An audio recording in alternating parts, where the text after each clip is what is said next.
Di tengah perang Iran dengan AS Israel, Wakil Menteri Energi dan Sumber Daya Mineral Yuliot Tanjung kembali memastikan ketersediaan bahan bakar minyak nasional cukup untuk 30 hari. Yuliot minta masyarakat yang akan mudik tidak perlu khawatir sebab pemerintah sudah melakukan beragam langkah antisipasi lonjakan kebutuhan energi selama angkutan lebaran. Yuliot menjelaskan produksi minyak bumi dalam negeri mencapai 610.000 barel per hari. Untuk menutup kekurangan pasokan 1,6 juta barel, pemerintah akan mengimpor minyak mentah atau crude maupun BBM jadi. Agar produksi berjalan maksimal, kilang-kilang di berbagai daerah juga dipersiapkan untuk pengolahan BBM, seperti di Balikpapan, Balongan, Cilacap, Dumai, dan Pelaju.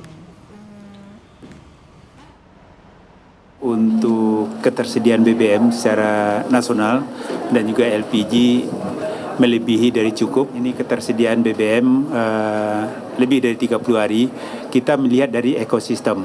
Jadi di dalam negeri kita akan ada tingkat produksi minyak bumi sekitar 610.000 barel.